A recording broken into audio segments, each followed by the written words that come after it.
सबसे पहले तो ये थोड़ा सा पीजीडीसीए का एनरोल अपना सुधार लेते हैं। ये काफी गलत बना हुआ है। जो मेन सीट है अपनी किसकी, डीसीए वाली, इसमें ये जो एनरोल है ये गलत आ रहा है। इसको थोड़ा अपडेट करते हैं। किस किस के कॉम्बिनेशन से है अपना। सबसे पहले कोर्स है, कोर्स के बाद हमें लेना है ईयर को ना। तो ईयर का फॉर्मूला इंक्लूड करते हैं। ये आप लोगों का तो अपडेट होगा ना, इस दैट में से अपने को ईयर लेना है।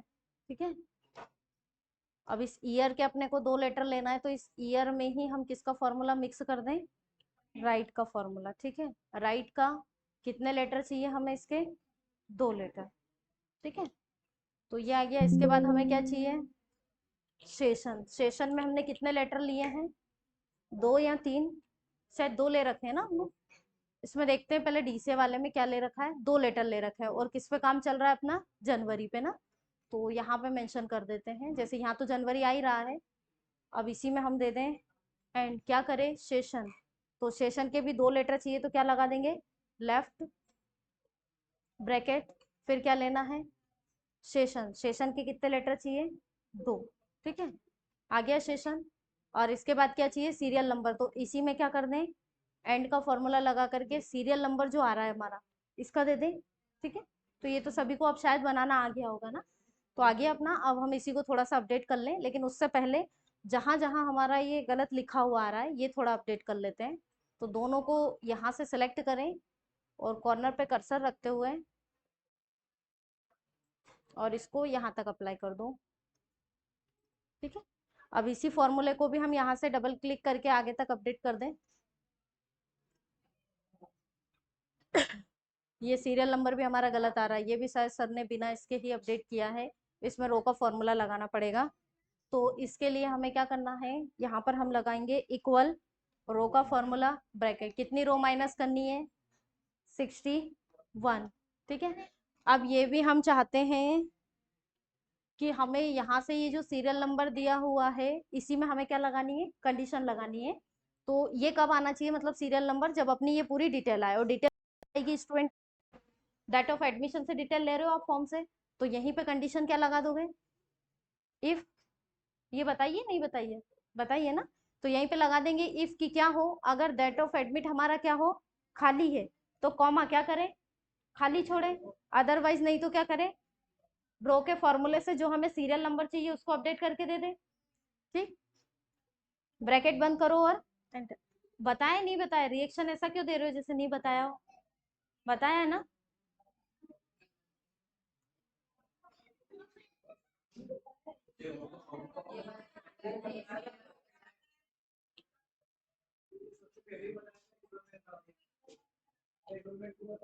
रुक जाइए, अभी पता चल जाएगा बताया नहीं बताया। ये क्या बताया तो है कि अगर हम इफ कंडीशन नहीं लगाते और रो के फॉर्मूले से अगर नंबर अपडेट करवाएंगे तो ये उन स्टूडेंट का भी नंबर हमें दे देगा जिनके एडमिशन नहीं हुए हैं। हम ये चाहते हैं कि जिनका एडमिशन हो तो ही सीरियल नंबर अपडेट हो ना। यानी मान लो आप, हम आप लोगों का ही एडमिशन ले रहे हैं, तो पहले से हम काउंटिंग कैसे कर सकते हैं कि 10 स्टूडेंट है कि 15 है, जितने एडमिशन आएंगे उसके आधार पर काउंटिंग करनी पड़ेगी ना। इसके लिए कंडीशन लगा रहे हैं। तो यहाँ पे हमने बोल दिया इसमें कि यदि क्या हो कि अगर एडमिशन नहीं होगा तो डिटेल यहाँ आएगी नहीं, और अगर एडमिशन होगा तो यहाँ से डिटेल आएगी। तो मैंने बोला ये सेल अगर खाली हो तो इसको भी खाली छोड़ दे, और अगर इसमें डेटा हो इसका मतलब क्या हो गया कि स्टूडेंट का एडमिशन हो गया तो उसका सीरियल नंबर भी क्या हो जाए, अपडेट हो जाए। तो इसीलिए मैंने इसमें कंडीशन को इंक्लूड किया है क्या, कि इफ, यदि डेट ऑफ एडमिशन खाली हो तो खाली छोड़े, नहीं तो रो के फॉर्मूले से सीरियल नंबर को क्या करें, अपडेट कर दे। अब आप देखिए जैसे ही हम इसको डबल क्लिक करके अपडेट करेंगे तो यहाँ डेटा नहीं आ रहा है, लेकिन अगर हम मैक्रो चलाएंगे और यहाँ पर अगर हमने डेटा लिया है तो फिर पर्टिकुलरली यहाँ पर भी सीरियल नंबर क्या होगा हमारा, अपडेट हो जाएगा। अब यही मैं इनरोलमेंट में करना चाह रही हूँ, क्योंकि इनरोलमेंट में भी आप देख रहे हैं डाउन में इस तरह से आ रहा है ना। तो यहाँ पे हम क्या करेंगे, इसमें भी कंडीशन लगा देंगे आगे कि भाई ऐसे तो हम जो बोल रहे हैं उन उन कंडीशनों के आधार पे हमारा इनरोलमेंट बना के हमें दे दे, जिसमें सब मिक्स हम जो ले रहे हैं कंटेंट। अदरवाइज क्या करे कि भाई इसमें भी वही कंडीशन लगा दे कि ये एडमिशन नहीं है तो इसको भी क्या रखे, खाली। मतलब जब तक स्टूडेंट एडमिशन नहीं लेगा तो आप उसका रजिस्ट्रेशन नंबर कैसे जनरेट कर सकते हो, नहीं होगा ना फिर। तो इसमें कंडीशन लगा दो, तो कंडीशन आगे लगाएंगे क्या, इफ, यदि क्या हो कि यदि ये डेट ऑफ एडमिशन वाली सेल इसमें भी क्या हो, खाली हो, तो कॉमा क्या करें, खाली छोड़े, नहीं तो कॉमा लेफ्ट राइट के फॉर्मूले से जैसा हम इनरोलमेंट बनाना चाह रहे हैं वो इनरोलमेंट बना के दे दे। लास्ट में क्या करोगे, ब्रैकेट को बंद कर दो और एंटर। अब इसी को कॉर्नर पे कर्सर रखते हुए डबल क्लिक करके अपडेट करो।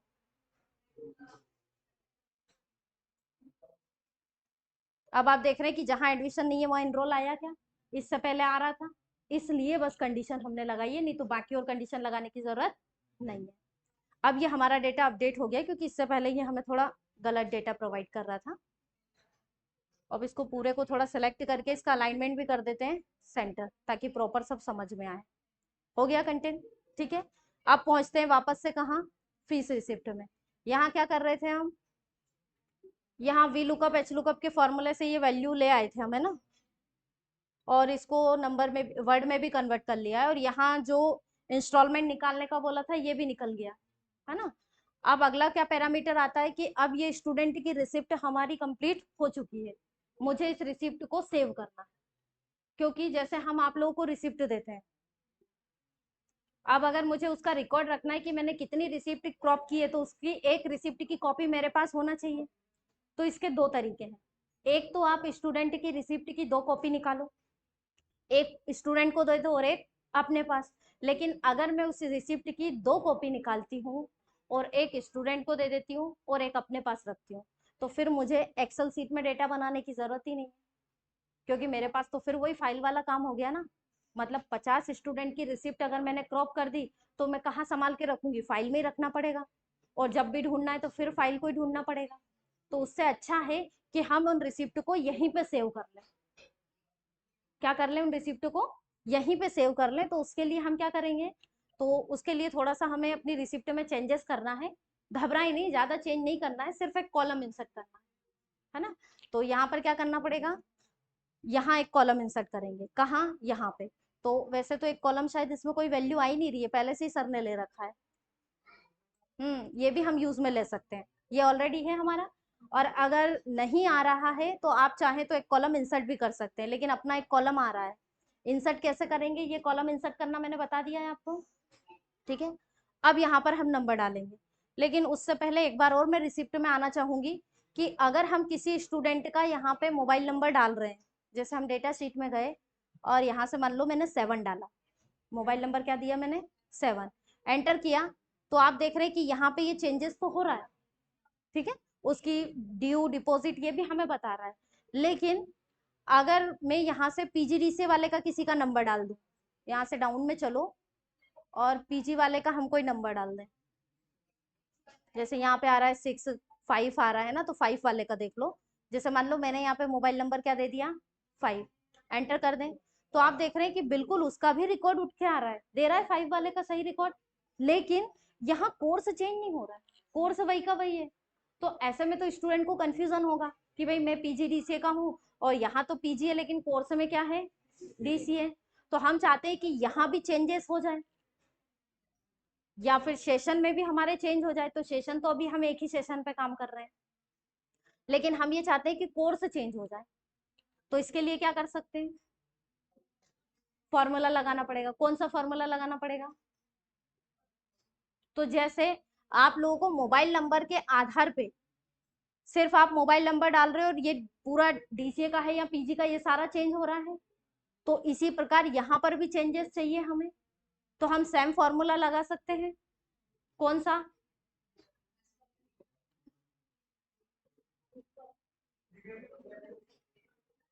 लेफ्ट तो इसमें लगाने की जरूरत ही नहीं है, क्योंकि लेफ्ट राइट तो इनरोलमेंट के लिए बनाया है ना। हम क्या चाहते हैं, मोबाइल नंबर के आधार पे हमारा ये कोर्स चेंज हो जाना चाहिए। डी गेट का फॉर्मूला काम कर देगा ये हमारा, करेगा कि नहीं करेगा। मोबाइल नंबर के आधार पे जब हमें, अभी मैंने जब अलग लगाना बताया था, तो पर्टिकुलरली मोबाइल नंबर के आधार पे हम इनरोलमेंट को सर्च करवा रहे थे। तो यहाँ भी तो हम यही फॉर्मूला लगा सकते हैं कि मोबाइल नंबर के आधार पे क्या चेंज हो जाए, हमारा कोर्स चेंज हो जाए। तो ये कोशिश आपको करनी है पहले, फिर नहीं आएगा तो मैं बताऊंगी। फॉर्मूला मैंने बता दिया, क्या करवाना है आपको, सिर्फ कोर्स चेंज करवाना है। कैसे होगा उसके लिए थोड़ी सी कोशिश करें, नहीं आएगा तो फिर ऑप्शन में हम है ना। फिलहाल वापस मैं अपने रिसिप्ट पैरामीटर पे आ जाऊं। जो डाउट है हमारी रिसिप्ट का वो मैंने बता दिया कि ये आपको क्लियर करना है। आगे का काम बताती हूँ। आगे का काम अपना क्या है भाई, रिसिप्ट को हम सेव करना चाह रहे हैं। तो देखो यहाँ पर अगर ऐसे देखा जाए तो ये रिसिप्ट हमारी इतनी बड़ी एक स्टूडेंट की रिसिप्ट है, ठीक है। अब ये एक स्टूडेंट की रिसिप्ट है, तो ऐसे देखा जाए तो ये रिसिप्ट 1 से लेकर के 13 तक की रो को कवर करके फिर एक रिसिप्ट बन रही है ना। तो हम इन्हें 13 स्टूडेंट की रिसिप्ट बोलेंगे क्या? क्या बोलेंगे? एक स्टूडेंट की। सिर्फ रो कितनी यूज है इसमें? 13। तो अब मैं इस रिसिप्ट को यहाँ से उठा करके दूसरी शीट पे ले जाना चाह रही हूँ। तो एक नॉर्मल तरीका है कि भाई कॉपी कर लो और पेस्ट कर दो। पर मेरा कहना यह है कि जिस शीट पे मेरी सारी रिसिप्ट पेस्ट हो जा करके, वो लाइन बाय लाइन, मतलब स्टेप बाय स्टेप, पहले एक रिसिप्ट, फिर दूसरी, फिर तीसरी, ऐसे एक के नीचे एक आनी चाहिए, है ना। तो इसके लिए यहाँ से हमें डेटा को सिक्वेंसली ले जाने के लिए क्या करना पड़ेगा, यहाँ पर हमें कुछ नंबर लेने पड़ेंगे। अब नंबर में क्या लें, तो मैंने दिया 1 0 0 0,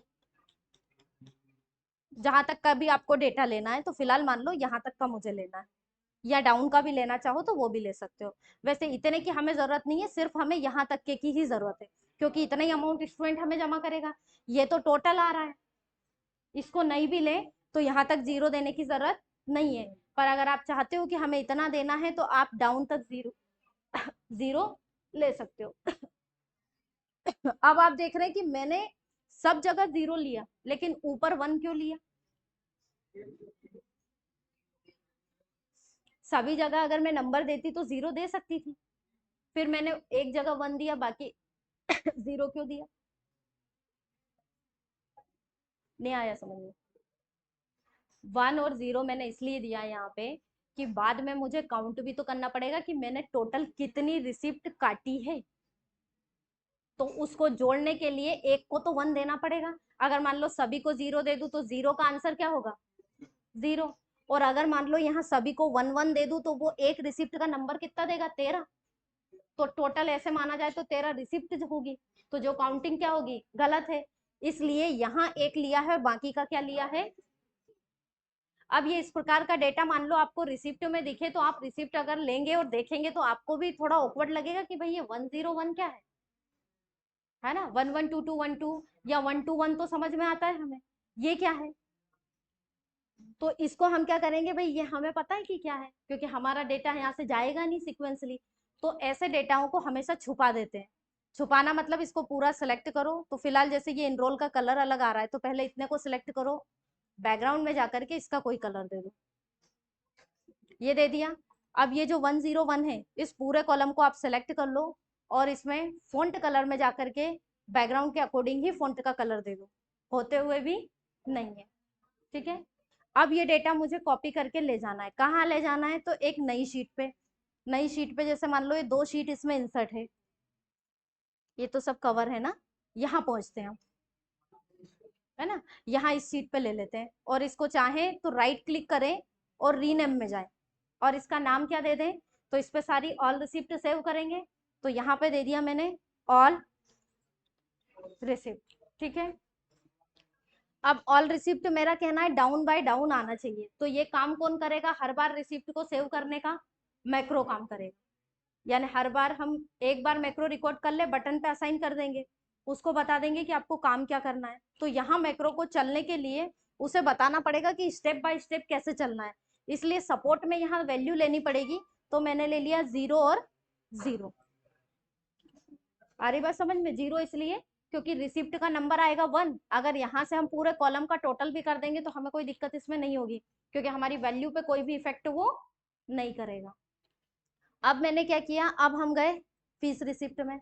मैंने यहाँ पे क्लिक किया डेवलपर को। एक बात और पहले बता रही हूँ, वैसे तो कई बार बता चुकी हूँ, लेकिन जब मैक्रो चलाओ तो ये स्लाइडर ओपन होना चाहिए। अगर ये हाइट शो हो रहा है तो मैक्रो रिकॉर्ड मत करना, क्योंकि फिर परेशान होना ही है, मैक्रो नहीं चलता है। ऐसी स्थिति में राइट हैंड तरफ एक छोटा सा एरो आ रहा है जिसका नाम है रिबन लेआउट, इस पे क्लिक करना और इसमें शो टेप्स एंड कमांड पे क्लिक कर देना, तो ये परमानेंट ओपन हो जाएगा। दूसरी चीज क्या ध्यान रखनी है? दूसरा, ये मैक्रो सिक्योरिटी में जाना, कहाँ पे? डेवलपर में। और इसमें ये मैक्रो सेटिंग में यहाँ से डिसेबल नहीं होना चाहिए जब आप रिकॉर्ड करो। मैक्रो क्या होना चाहिए? इनेबल। ये सेटिंग देख लेना, और अगर सही है तो अपना काम हम आगे कर सकते हैं। फिलहाल इसको हम करते हैं कैंसिल, क्योंकि अपनी सेटिंग क्या है, अपडेट है। अब क्या करेंगे, अब जाएंगे रिकॉर्ड मैक्रो में, मैक्रो का नाम दे सकते हैं, तो हम इससे जो है रिसिप्ट सेव करवा रहे हैं, तो इसका नाम मैंने दे दिया सेव। ठीक है, यहाँ से क्या करेंगे, ओके। अब डेटा कहाँ से लेना है, मुझे यहाँ से लेना है, क्योंकि ऊपर का ये तो लेने की कोई जरूरत ही नहीं, क्योंकि ये मेन रिसिप्ट में आ ही रहा है। हमें तो इनकम एक्सपेंसेस भी देखना होगा, तो इतने की जरूरत पड़ेगी बस। तो हम क्या करेंगे, यहाँ पे इस सभी डेटा को यहाँ से इतना, कौन से कॉलम से, जिसमें हमने नंबर डाले हैं उस कॉलम से लेकर के पूरा एंडिंग तक का लेंगे। लेने के बाद इसको कंट्रोल सी से कॉपी करना है। ठीक है, कॉपी करने के बाद जो शीट जहां पे रिसिप्ट ले जा रहे हो वहां कर्सर रखना, और यहाँ अपने को रिसिप्ट सेव करना है। ठीक है, तो हम रखेंगे कर्सर यहाँ टॉप में। ठीक है, टॉप में 0 के पास कर्सर रखने के बाद करेंगे कंट्रोल के साथ डाउन एरो, कंट्रोल के साथ डाउन एरो, जो आप लोग एडवांस फिल्टर में करते थे, लगाते थे ना उसमें भी। तो उसमें हम मैक्रो को जब कंबाइन करते हैं तो हमने किया था कंट्रोल डाउन। डाउन करने के बाद मेरा कहना है कि डाउन के बाद अगली सेल से डेटा पेस्ट करना शुरू करें, तो उसके लिए डेवलपर में यूज रिलेटिव को ऑन कर लेना और सिंगल डाउन एरो को प्रेस कर देना। इसके बाद होम में जाना और डायरेक्ट पेस्ट मत करना, पेस्ट में जाना। यहाँ पेस्ट के कई फॉर्मेट मिलेंगे, तो आपको जाना है पेस्ट वैल्यू में, और इसमें ये जो फॉर्मेट मिल रहा है 1 2 3 वाला, इसका नाम है वैल्यू एंड सॉस फॉर्मेटिंग। ये कर्सर ले जाओ, वैल्यू एंड सॉस फॉर्मेटिंग, इसके द्वारा अपने कंटेंट को पेस्ट करना। हो गया पेस्ट। इसके बाद कीबोर्ड से लेफ्ट एरो को प्रेस कर देना, लेफ्ट एरो को प्रेस कर दोगे तो कर्सर हमारा यहाँ आकर रुक जाएगा। इसके बाद क्या करना है आपको, डेवलपर में आकर के यहीं पे यूज रिलेटिव को बंद करना है। बंद करने के बाद आपको कहाँ आना है, फी रिसिप्ट में। फी रिसिप्ट में आके एक बार और लेफ्ट एरो को प्रेस कर देना, और आप चाहते हो कि हम मैक्रो चलाएं तो ये ब्लर लाइनिंग नहीं आना चाहिए, तो इसको आप क्या कर सकते हो, कंट्रोल एस, एस कर दोगे तो ब्लर लाइनिंग हट जाएगी। और अब डेवलपर में जाकर के क्या कर सकते हो, स्टॉप रिकॉर्डिंग। ठीक है, अब मान लीजिए मैंने फिर से कोई कॉन्टेक्ट नंबर दे दिया, क्योंकि ये वाली रिसिप्ट तो सेव हो गई है। यहाँ पे दिया मैंने जैसे 7, आ गया 7 का रिकॉर्ड उठ के। अब ये रिसिप्ट मुझे सेव करवानी है। ठीक है, सेव करवानी है तो इसके लिए हमने मैक्रो रिकॉर्ड तो कर लिया। अब जाए इंसर्ट में, शेप्स में, कोई भी एक शेप ले लो, जैसे ये वाला ले लिया अभी के लिए। ये वाला तो फीस जमा करने वाला मैक्रो है ना। अब यहाँ से मैंने एक मैक्रो के लिए ये बटन बनाई, और इस बटन को मैंने यहाँ पे असाइन कर लिया। ठीक है, और चाहे तो इसका भी नाम हम दे सकते हैं, जो आप इंसर्ट में जाकर के और यहाँ से वर्ड आर्ट में जाकर के कोई एक नाम दे दो। तो जैसे मैंने वर्ड आर्ट लिया पहले तो, और कंट्रोल ऐसे सेलेक्ट करके इसको क्या नाम दे दें, रिसिप्ट नाम दे दें, समझ में आ जाएगा कि ये रिसिप्ट वाला मैक्रो है ना। अब कंट्रोल ए और कंट्रोल शिफ्ट लेस देन से साइज छोटी कर लो, इसको उठाओ और उठा करके अपने डेटा पे आप आसानी से यहाँ पुट कर दीजिए। ठीक है, अब इसकी साइज थोड़ा सा और छोटी करो यहाँ पे। इसको प्लस शिफ्ट के साथ अपना जो शेप है इनको सेलेक्ट करो, और ग्रुप में जाके इनको कर देना ग्रुप। अब इस बटन पे मुझे क्या करना है, मैक्रो असाइन करना है। ये थोड़ा सा टी अपना नीचे आ गया, तो इस पर राइट क्लिक करना, और किसको क्लिक करेंगे, असाइन मैक्रो को। कौन सा मैक्रो था, सेव वाला, तो यहाँ से सेव पे क्लिक करना और ओके। ठीक है, अब ये नया रिकॉर्ड आ गया है अपना। ये हमें क्या करना है, ये वाली रिसिप्ट अपनी सेव करनी है। तो अब इस रिसिप्ट पे क्लिक कर दें, देखते हैं ये सेव कर रहा है या नहीं। तो ये मैंने क्लिक किया, तो आप देख रहे हैं सेव तो हुआ है, पर देखते हैं सही किया है कि नहीं किया। तो ऑल रिसिप्ट में गए, आप देख रहे हैं जस्ट एक रिसिप्ट और उसी के बाद सेकेंड रिसिप्ट आ गई। ठीक है, अब इसमें बीच में देखो ये हैज लिखा हुआ आ रहा है, तो इस कॉलम की साइज बड़ा कर लेना, उसकी साइज छोटी है इसलिए। तो ये एक के नीचे आपकी एक रिसिप्ट पर्टिकुलरली सेव होती चली जाएगी। अब इसमें हमने प्रिंट की प्रोसेस और नहीं बताई है, हम मैक्रो में ही उसको बता देते कंट्रोल पी, और प्रिंट देके अगर उसे बता देते तो फिर जैसे ही हम मैक्रो चलाते तो वो सेव भी कर देता यहाँ के, और आपके सिस्टम से अगर प्रिंटर अटैच है तो प्रिंट भी निकाल के आपको दे देता। तो दोनों काम हो जाते हमारे, एक ही रिसिप्ट निकलती, वो आपको दे देते, यानी स्टूडेंट को दे सकते हैं वो रिसिप्ट, और एक ऑटोमेटिक हमारी इसी एक्सेल सीट पे सेव भी हो जाएगी, तो हमारा जो फाइल का काम है वो बच जाएगा। ठीक है, तो हर स्टूडेंट की हर सेशन वाइज एक के नीचे एक रिसिप्ट अपनी सेव होती चलनी। ठीक है, पर बस इस तरह के जो अभी हमारी कंडीशन है इनमें एक ही थोड़ी प्रॉब्लम हमें आती है, और वो प्रॉब्लम ये है कि अब देखो 2 मैक्रो को याद रखना पड़ेगा, गलती से भी कोई गलत मैक्रो नहीं चला दे, नहीं तो उल्टा काम बन जाएगा अपना। यहाँ जब भी आप फीस को सेव करेंगे स्टूडेंट की, तो आपको याद रखना है सेव, और जब रिसिप्ट को सेव करना है तो याद रखना है आपको रिसिप्ट। ठीक है, इन दो को हमें याद रखना ही पड़ेगा, तभी जाके हम प्रॉपर क्या है उसकी रिसिप्ट को सेव करवा पाएंगे। अब बताएं, बड़े और आगे या नहीं? नहीं।